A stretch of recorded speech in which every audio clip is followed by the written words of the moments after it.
Hi అండి, నేను మీ Sajida. Welcome to Sajida's kitchen. ఈరోజైతే పిల్లల కోసం మంచి రుచికరమైన స్నాక్ రెసిపీని అయితే షేర్ చేయబోతున్నాను. ఎక్కువ కష్టపడకుండా చాలా ఈజీగా బొంబాయి రవ్వతో కొత్తగా ఇలా స్నాక్ చేసి పెట్టారంటే ఇష్టంగా తినేస్తారండి. పైన క్రిస్పీగా, లోపల నుంచి మెత్తటి స్టఫింగ్తో ఫ్లేవర్ఫుల్గా, తిన్న కొద్దీ ఇంకా తినాలనిపించేలా చాలా బాగుంటాయన్నమాట. సో మీరు కూడా తప్పకుండా ట్రై చేయండి. మరి ఇప్పుడు ఎలా తయారు చేసుకోవాలో చూసేద్దాం. ఫస్ట్ అయితే 3 మీడియం సైజు బంగాళదుంపల్ని కుక్కర్లో తీసుకొని 4 విజిల్స్ వచ్చేంత వరకు మీడియం ఫ్లేమ్ మీద ఉడికించుకొని పైన పొట్టుని తీసి ఇలా బౌల్లోకి తీసి రెడీగా పక్కనుంచుకోండి. ఇప్పుడైతే వేరొక మిక్సింగ్ బౌల్ తీసుకొని ఇందులోకి 1 కప్పు వరకు బొంబాయి రవ్వని తీసుకోండి. అలాగే ఇందులోకి 1 కప్పు వరకు నీళ్ళని పోసుకోండి. ఇలా నీళ్ళని వేసుకున్న తర్వాత ఒకసారి అంతా బాగా కలిసేలా ఇలా స్పూన్తో చక్కగా మిక్స్ చేసుకొని ఈ రవ్వనైతే మనము ఒక 10 నిమిషాల పాటు నానపెట్టుకుందాము. పైన మూత పెట్టేసి దీన్నైతే పక్కన పెట్టేసుకుందాము. ఈ రవ్వ నానేలోపు మనము స్టఫింగ్ అయితే ప్రిపేర్ చేసుకుందాము. సో ముందుగా ఉడికించి పెట్టుకున్న ఈ బంగాళదుంపల్ని తీసుకొని ఇలా పొటాటో మ్యాషర్తో కానివ్వండి, లేదా ఫోర్క్తో అయినా లేదా స్పూన్తో అయినా సరే మెత్తగా మ్యాష్ చేసి తీసుకోవాలన్నమాట. ఇక్కడ చూస్తున్నారు కదండి, ఈ విధంగా మెత్తగా అయితే మ్యాష్ చేసుకోండి. సో ఇలా మ్యాష్ చేసుకున్న తర్వాత ఇప్పుడు ఇందులోకి కొన్ని స్పైసెస్ని అయితే యాడ్ చేసుకుందాము. ఫస్ట్ అయితే ఒక మీడియం సైజు ఉల్లిపాయని సన్నగా కట్ చేసుకొని వేసుకోండి. నెక్స్ట్ 1 లేదా 2 పచ్చిమిరపకాయలని తీసుకొని, అంటే మీరు తినే కారాన్ని బట్టి 1, 2 తీసుకోండి. వీటిని కూడా సన్నగా కట్ చేసుకొని వేసుకోండి. నెక్స్ట్ సన్నగా తరిగిన కొద్దిగా కొత్తిమీరని కూడా యాడ్ చేసుకొని ఇప్పుడైతే 1 ఇంచు అల్లాన్ని సన్నగా చాప్ చేసుకొని యాడ్ చేసుకోండి. లేదా దంచుకొనైనా సరే వేసుకోవచ్చు అనమాట. నెక్స్ట్ ఇందులోకి ఒక 1/2 టీ స్పూన్ వరకు కారం వేసుకోండి.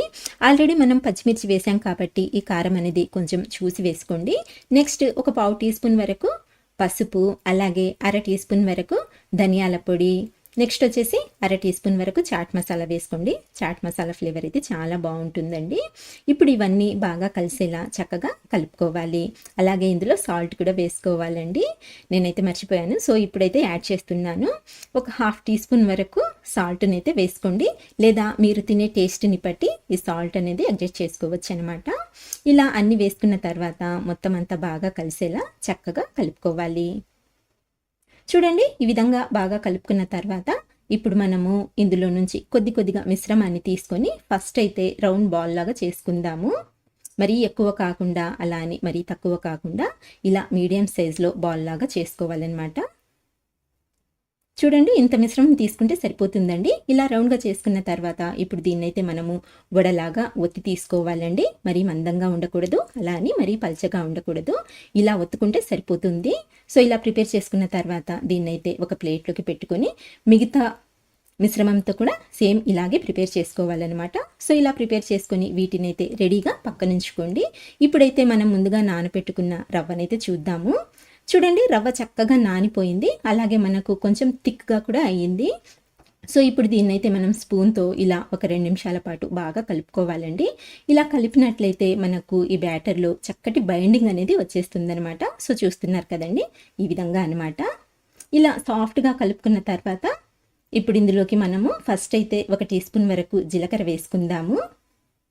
నెక్స్ట్ 1 టీ స్పూన్ వరకు రెడ్ చిల్లీ ఫ్లేక్స్ని కూడా యాడ్ చేసుకుని ఇప్పుడైతే 1 టీ స్పూన్ వరకు తెల్ల నువ్వుల్ని కూడా వేసుకోండి. అలాగే సన్నగా తరిగిన కొద్దిగా కొత్తిమీరని కూడా యాడ్ చేసుకొని 1/2 టీ స్పూన్ వరకు సాల్ట్ వేసుకోండి. లేదా మీరు తినే టేస్ట్ని బట్టి సాల్ట్ అనేది యాడ్ చేసుకోండి. ఇప్పుడు ఇవన్నీ బాగా కలిసేలా కలుపుకున్న తర్వాత ఇందులోకి కొద్దిగా వాటర్ని యాడ్ చేసుకుందాము. ఈ బ్యాటర్ అయితే కొంచెం థిక్గా ఉంది కాబట్టి ఇలా కొద్దిగా నీళ్ళని పోసుకొని మరోసారి బాగా కలుపుకోండి. కన్సిస్టెన్సీ అనేది ఇలా ఉండాలన్నమాట.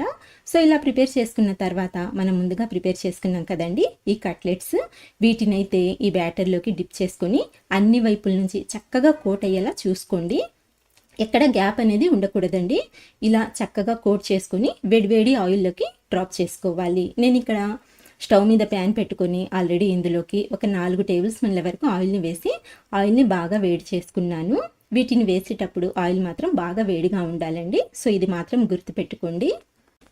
అలాగే వీటిని కొంచెం అడ్జస్ట్ చేసుకొని ఎన్ని పడతాయో అన్నింటినైతే యాడ్ చేసుకోండి. నేనైతే ఇక్కడ ఒకేసారి 6 యాడ్ చేసేస్తున్నానండి. సో ఇలా యాడ్ చేసుకున్న తర్వాత మీడియం ఫ్లేమ్ మీద ఒక 2 నిమిషాల పాటు వీటినైతే ఫ్రై చేసుకోవాలి. వేసిన వెంటనే కదపకుండా ఒక 2 నిమిషాల పాటు ఫ్రై చేసుకున్న తర్వాత ఇంకొక వైపుకి టర్న్ చేసుకోవాలండి. మీరు కావాలనుకుంటే వీటిని డీప్ ఫ్రై అయినా సరే చేసుకోవచ్చు. కానీ డీప్ ఫ్రై చేసినా సరే ఆయిల్ అనేది ఎక్కువ పీల్చవనమాట. చాలా తక్కువ ఆయిల్‌లోనే ఫ్రై అయిపోతాయండి. ఇక్కడ చూస్తున్నారు కదండీ! ఇందులో మనం వేసిన ఆయిల్ కూడా అలాగే ఉంటుందనమాట. ఆయిల్ అయితే అస్సలు పీల్చవు. సో, ఇలా టర్న్ చేసుకున్న తర్వాత అటు ఇటు తిప్పుతూ 2 వైపుల నుంచి మంచి గోల్డెన్ షేడ్ వచ్చేంత వరకైతే ఫ్రై చేసుకోవాలి. చూస్తున్నారు కదండీ! ఎంత మంచి కలర్ వచ్చిందో. సో, 2 వైపుల నుంచి ఇలా మంచి గోల్డెన్ షేడ్ వచ్చేంత వరకు ఫ్రై చేసుకున్న తర్వాత వీటినైతే ఆయిల్‌లో నుంచి తీసేసుకుందాము. ఇదే విధంగా మిగతా వాటిని కూడా ఫ్రై చేసి తీసుకున్నట్లయితే సరిపోతుందనమాట. అంతేనండి. ఎంతో ఈజీగా అస్సలు కష్టం అనేదే లేకుండా జస్ట్ ఒక 10 నిమిషాల్లో అయితే ప్రిపేర్ చేసుకోవచ్చు. టేస్ట్ అయితే చాలా చాలా బావుంటుంది. పిల్లలకే కాదండి, పెద్దలకు కూడా బాగా నచ్చుతుంది. తప్పకుండా ట్రై చేయండి. అలాగే మీకు రెసిపీ నచ్చినట్లయితే లైక్ చేయటం అయితే మర్చిపోవద్దు ఫ్రెండ్స్. ఇలాంటి మరిన్ని మంచి టేస్టీ రెసిపీస్ కోసం అయితే మన ఛానల్ని ప్లీజ్ సబ్స్క్రైబ్ చేసుకోండి. ఇంకొక మంచి రెసిపీతో మళ్ళీ కలుస్తాను. అంతవరకు బాయ్ అండి. Thank you for watching.